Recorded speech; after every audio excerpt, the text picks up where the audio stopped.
Hello children, welcome to असा education. आज हम करेंगे सीबीएसई की 9th क्लास की हिंदी की बुक स्पर्श का पहला चैप्टर धूल।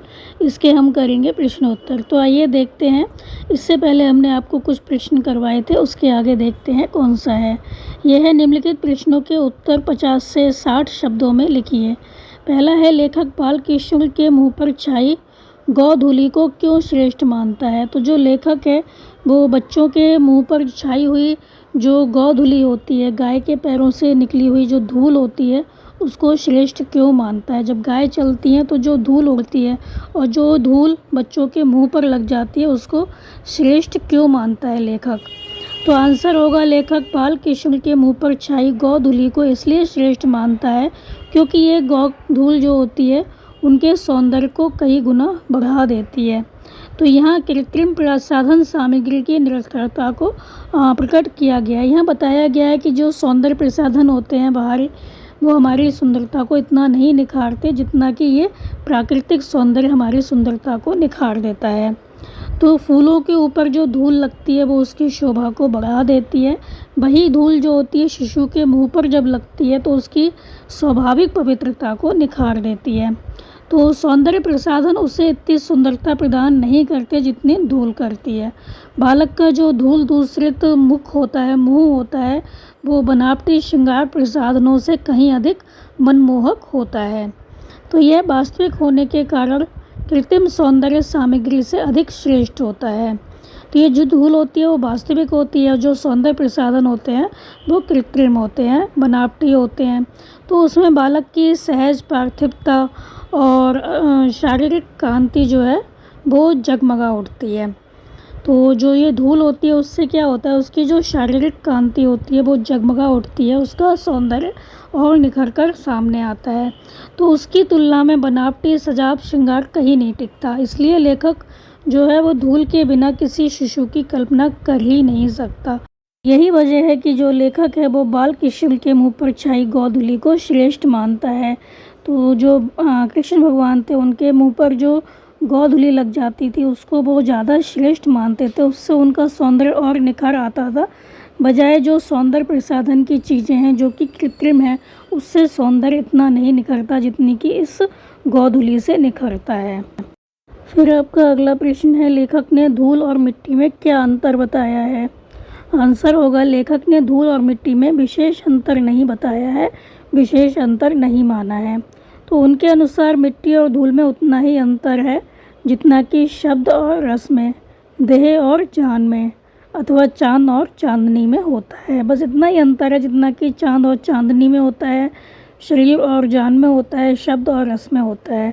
तो जिस प्रकार ये अलग अलग होते हुए भी एक हैं, उसी प्रकार धूल और मिट्टी अलग नाम होकर भी एक ही हैं। मिट्टी की आभा का नाम धूल है और मिट्टी के रूप रंग की पहचान उसकी धूल से होती है।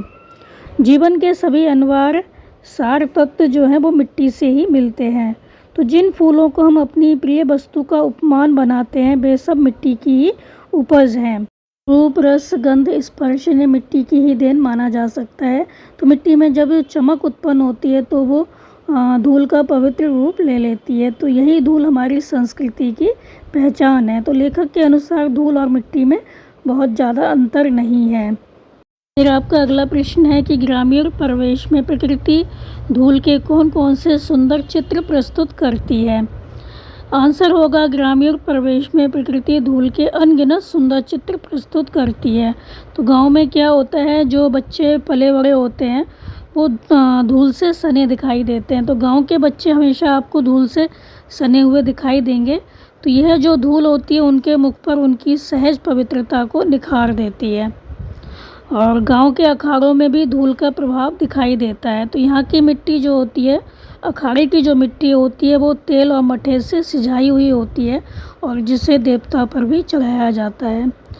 और गांव में क्या होता है, शाम के समय जंगल से लौटते हुए गायों के खुरों से उठती हुई धूल जो होती है वो पवित्रता को प्रमाणित करती है।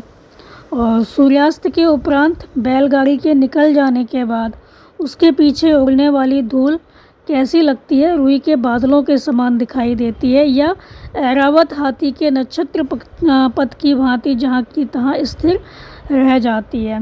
तो चांदनी रात में मेले जाने वाली जो गाड़ियाँ होती हैं उनके पीछे जो कवि की कल्पना उड़ती चलती है, वह शिशु के मुँह पर धूल की पंखुड़ियों के समान सौंदर्य बनकर छा जाती है। तो गांव के किसानों के हाथ पैर तथा मुंह पर छाई धूल हमारी सभ्यता को प्रकट करती है। तो गांव के किसानों को देखकर हमें पता चल जाता है कि हमारी सभ्यता संस्कृति क्या है। हमारी अधिक से अधिक जो आबादी है इंडिया की वो गांवों में रहती है। फिर आपका अगला प्रश्न है कि हीरा वही घन चोट न टूटे का संदर्भ पाठ के आधार पर स्पष्ट कीजिए। क्या मतलब है इस लाइन का, इस पंक्ति का। तो इस पंक्ति में लेखक ने हीरे और कांच में तुलना करते हुए कहा है कि सच्चा हीरा वही होता है जो हथौड़ी की चोट पड़ने पर भी नहीं टूटता। तो कांच और हीरे में मुख्य अंतर यही है। जो धूल भरे हीरे होते हैं उनमें ऊपरी धूल को ना देखकर भीतरी चमक को निहारना चाहिए जो अटूट होती है। तो यहाँ धूल भरे हीरे किसको कहा गया है, जो गांव के लोग होते हैं। तो यह अमरता का दृढ़ प्रकाश प्रस्तुत करती है। कांच की चमक को देखकर मोहित हो जाना मूर्खता है। तो हीरे की परख जौहरी ही कर सकता है। हीरा शाश्वतता का प्रमाण है, तो कांच जो है वो क्षणिकता का प्रमाण है। तो कांच जो है वो क्या होता है, टूट जाता है, लेकिन जो हीरा होता है वो हमेशा रहता है, वो कभी टूटता नहीं है। तो हीरा एक ना एक दिन अपनी अमरता का बोध कराकर कांच की नश्वरता को प्रमाणित करता है। तो लेखक के अनुसार धूल में लिपटा किसान आज भी अभिजात वर्ग की उपेक्षा का पात्र है। किसान उसकी उपेक्षा सहन कर मिट्टी से प्यार करता है और अपने परिश्रम से अन्न पैदा करता है। ये उसके परिश्रमी होने का प्रमाण है। तो जो किसान होता है वो एक ऐसा हीरा होता है जो धूल से भरा है। हीरा अपनी कठोरता के लिए जाना जाता है जो हथौड़ी की चोट से नहीं टूटता कभी भी। इसी प्रकार जो भारतीय किसान हैं वो भी कठोर परिश्रम से नहीं घबराते हैं, इसलिए वह अटूट हैं। तो यहाँ पर जो लेखक है उनका कहने का अर्थ यही है कि सच्चा हीरा यहाँ पर कौन सा है, वो किसान है जिनके ऊपर धूल जमी हुई है। तो वो कठोर परिश्रम करते हैं, यही इसका प्रमाण है कि वो इतना अधिक धूल में सने हुए हैं। लेकिन जो अभिजात वर्ग है, जो शहर में रहने वाले लोग हैं, वो इस हीरे से प्यार ना करके, मतलब धूल मिट्टी से वो प्यार नहीं करते, कठोर परिश्रम नहीं करते, वो तो कांच का जो हीरा होता है उसको सच्चा हीरा मानते हैं। तो लेखक का कहने का अर्थ यही है कि सच्चा हीरा वही है जिस पर कितनी भी चोट की जाए वो ना टूटे। तो यहाँ पर जो किसान हैं, गांव में रहने वाले जो लोग हैं, जो कि कठिन परिश्रम करते हैं, परिश्रम से घबराते नहीं हैं, वही सच्चे हीरे हैं। क्योंकि इनके ऊपर कितनी भी विपत्तियाँ आती हैं, कितनी भी मुसीबतें आती हैं, ये घबराते नहीं हैं, परिश्रम करते हैं और कभी भी हिम्मत नहीं हारते। तो लेखक के अनुसार यही सच्चे हीरे हैं। फिर आपका अगला प्रश्न है धूल, धूली, धूली, धूल और गोधूली की व्यंजनाओं को स्पष्ट कीजिए। तो इन शब्दों का क्या मतलब है। आंसर होगा धूल, धूली, धूली, धूल और गोधूली की व्यंजनाएं अलग अलग हैं। जो धूल है वो जीवन का यथार्थवादी गद्य है, तो धूल उसकी कविता है। तो जो धूली शब्द है उसको कवियों ने अपनी कविताओं में अभिव्यंजित किया है। अर्थात हमारा जो शरीर है वो जिस धूल और मिट्टी से बना है, वही धूल उसकी वास्तविकता प्रकट करती है। इसी धूल शब्द को कवियों ने धूली के रूप में अभिव्यंजित किया है। और जो धूली है वो छायावादी दर्शन है। इसकी वास्तविकता जो है वो छायावादी कविता के समान संदिग्ध है। और जो धूली है वो लोक संस्कृति का नवीन जागरण है। अर्थात भारतीय संस्कृति में कवियों ने धूली शब्द का प्रयोग करके अपनी प्राचीन सभ्यता को प्रकट करना चाहा है। इसी प्रकार गौपालों के पथ संचालन से उड़ने वाली मिट्टी को गोधूली कहा गया है। गोधूली किसे कहा गया है, जो गांव में गायें होती हैं जब जाती हैं तो उनके पैर से जो धूल उड़ती है उसको गोधूली कहा गया है। तो इसी प्रकार गौपालों के पथ संचालन से उड़ने वाली मिट्टी को गोधूली कहा गया है। तो इन सब का रंग चाहे एक ही हो किंतु रूप में भिन्नता है। मिट्टी काली, पीली, लाल तरह तरह की होती है। लेकिन जब हम धूल शब्द कहते हैं तो धूल कहते ही शरद के उजले उजले बादलों का स्मरण हो आता है, उनकी याद आ जाती है। धूल शब्द कहते ही शरद के धुले उजले बादलों का स्मरण हो जाता है। फिर आपका अगला प्रश्न है धूल पाठ का मूल भाव स्पष्ट कीजिए। तो इस पाठ में लेखक क्या बताना चाहते हैं, आंसर होगा धूल। पाठ में लेखक ने धूल की महिमा, उपलब्धता और उपयोगिता का वर्णन किया है। तो इस पाठ के माध्यम से लेखक ने मजदूर किसानों के महत्व को स्पष्ट किया है। उनका मानना है कि धूल से सना व्यक्ति घृणा या उपेक्षा का पात्र नहीं होता, बल्कि धूल तो परिश्रमी व्यक्ति का प्रधान है। जिसके ऊपर जितनी ज़्यादा धूल जमी है, इसका मतलब है वो व्यक्ति बहुत ज़्यादा परिश्रम करने वाला है। धूल से सना शिशु धूल भरा हीरा कहलाता है। आधुनिक सभ्यता में पले लोग धूल से घृणा करते हैं। तो जो लोग शहर में रहते हैं, बहुत आधुनिक समझते हैं अपने आप को, वो धूल से नफरत करते हैं, घृणा करते हैं। उनके बच्चे अगर धूल में खेलने जाएंगे तो वो मना कर देते हैं। वो नहीं जानते कि धूल अथवा मिट्टी ही जीवन का सार है। मिट्टी में ही सब पदार्थ उत्पन्न होते हैं। इसलिए सती जो होती है वो मिट्टी को सिर से, सिपाही आँखों से और आम नागरिक स्नेह से स्पर्श करता है। इसीलिए लेखक ने देश प्रेम और संस्कृति की प्रतीक धूल को विभिन्न सूक्तियों, लोकोक्तियों अथवा उदाहरणों के माध्यम से प्रतिपादित किया है। तो इस पाठ में लेखक ने यही बताने की कोशिश की है कि हमें धूल से नफरत नहीं करनी चाहिए। तो जो गांव के लोग होते हैं बहुत परिश्रमी होते हैं, परिश्रम करते हैं। किसान होता है, खेतों में काम करता है, धूल से सनता है। तो इसका मतलब ये नहीं है कि हम उससे नफरत करें, बल्कि वो किसान तो प्रशंसा का पात्र है, क्योंकि उसने हमारे लिए अन्न उपजाया है। लेकिन ये बात जो अभिजात वर्ग है वो नहीं समझता। उसको तो जो कृत्रिम चीज़ें हैं, सौंदर्य प्रसाधन की चीज़ें हैं, वही भाती हैं। तो लेखक ने इस पाठ में यही बताने की कोशिश की है, धूल से सना जो बच्चा होता है वो धूल भरा हीरा कहलाता है। जो धूल से सने व्यक्ति हैं उन्हें घृणा और उपेक्षा की दृष्टि से नहीं देखना चाहिए, क्योंकि धूल तो परिश्रमी व्यक्ति का प्रधान होती है। फिर आपका अगला प्रश्न है, कविता को विडंबना मानते हुए लेखक ने क्या कहा है।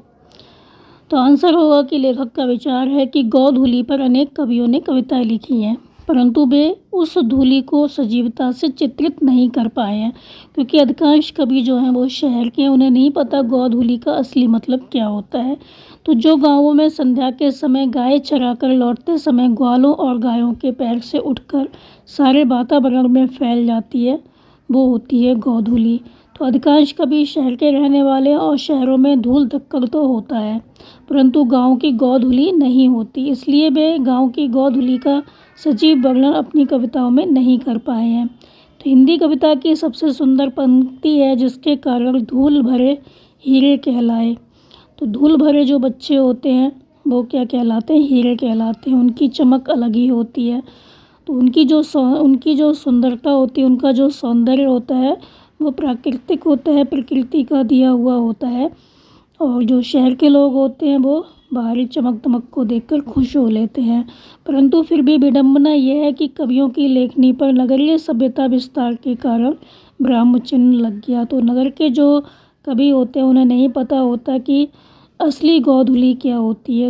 तो जब पुस्तक विक्रेता ने लेखक को गौधूली की बेला में आने का निमंत्रण पत्र दिया, तब लेखक को यह कविता की विडंबना लगी, क्योंकि शहर के धूल धक्कड़ को और हाथी घोड़ों के पग संचालन से उत्पन्न होने वाली धूल को गौधूली बताया गया था। तो उन्हें नहीं पता था कि गौधूली क्या होती है, तो उन्होंने लिख दिया कि गौधूली की बेला में आना है।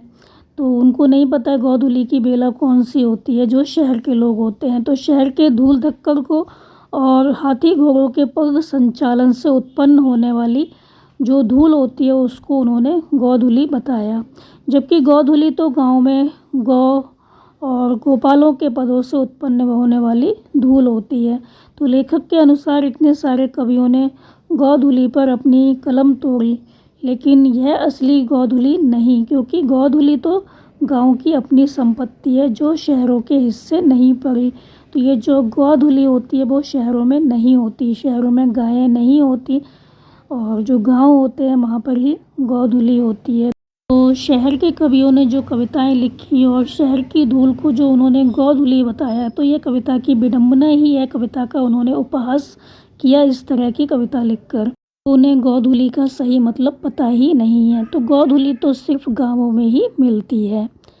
तो यहाँ तक हमने करवाए आपको प्रश्न। इसके आगे के प्रश्न हैं वो हम करवाएंगे आपको अगली वीडियो में। आप इनको अच्छे से समझकर याद कर लीजिए और हमारे चैनल असा एजुकेशन को लाइक कीजिए, सब्सक्राइब कीजिए और शेयर करना बिल्कुल मत भूला करिए। Thank you.